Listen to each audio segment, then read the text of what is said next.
Ciao tutti, welcome to Chamba Academy, where your study abroad dreams can become a reality. In today's video, we are going to be talking about the MAECI Scholarship.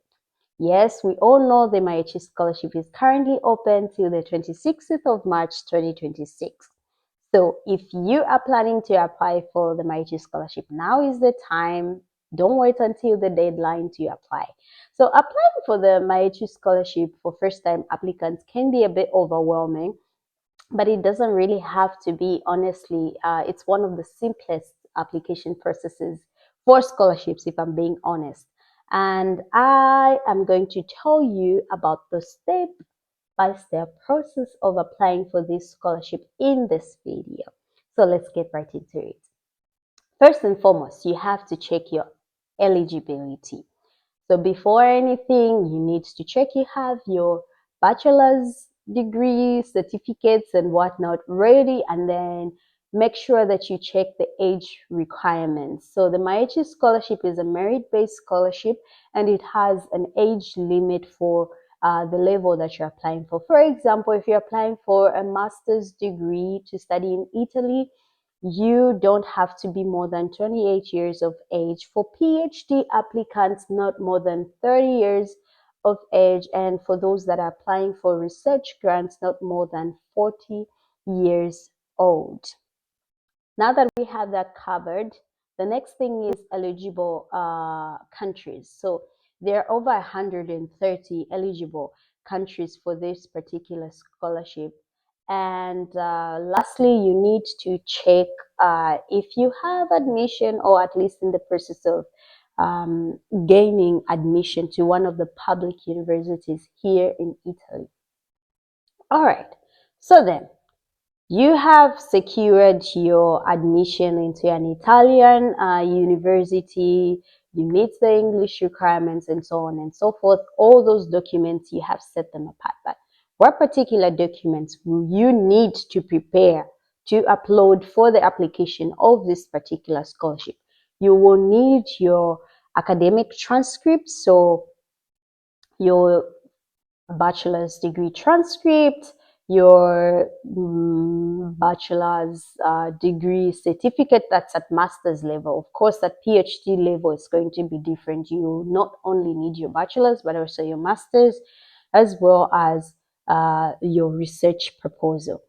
And then the other document that you need is your CV. So for CVs, I recommend using the Europass format. For your CV, you also need your motivation letter.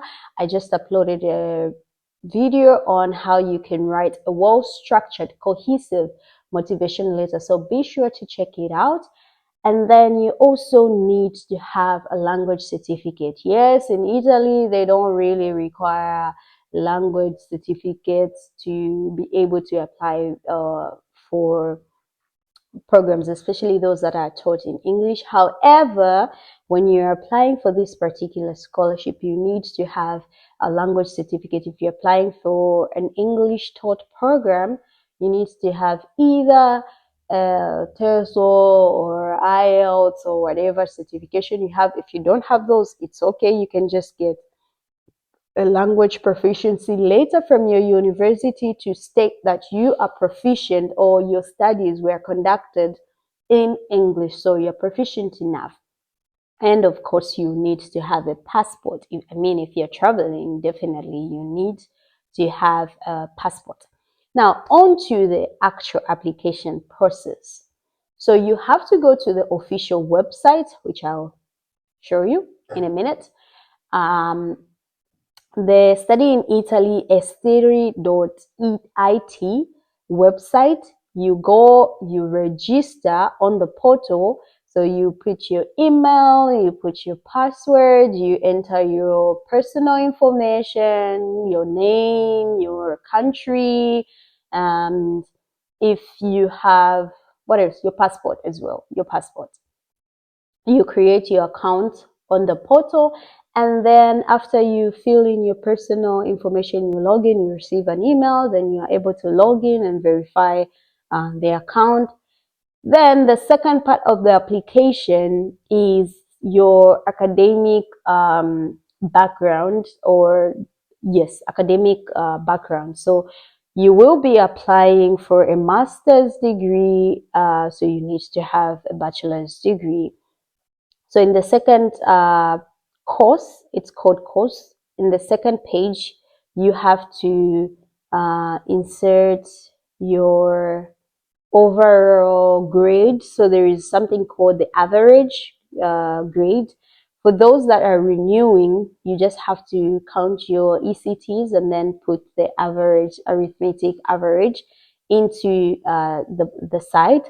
For those that are first-time applicants, you have to put your average score, so basically your GPA. So if it's 3.5 out of 5 or 3.5 out of 4, or if it's in percentages, you put 78 out of 100. Remember, this is a merit-based scholarship, so you have to record your grades to be eligible for this particular scholarship. And then, of course, you have to put the course, rather the program that you intend to study. So masters in this at the university of this. It's taught in English. You can put up to a maximum of 3 programs. 3 programs. They can be from the same university or 3 different universities. And then onto the next page, you have the documentations that you need to upload. So the documents that I talked about, like your transcripts, your degree certificate, your CV, motivation letter, and what else? Any other documents. So if you have perhaps any certifications, skill certificates, or a recommendation letter, I'll recommend that you merge those and then upload them in the other documents section. For those that are applying for the PhD position, there is an alternative. If you have not yet been granted a position, to upload your documentations a little bit later. Those who have acquired the admission, in the other document section, you can actually merge your admission letter with your other certificates, as well as any recommendation letters, to apply for this scholarship. And after that, you submit. Now, please keep in mind that when you click the submit button, you might experience some issues where the portal takes you back to the fill-in information, like the first personal information section. That is probably because you're not saving your documents correctly.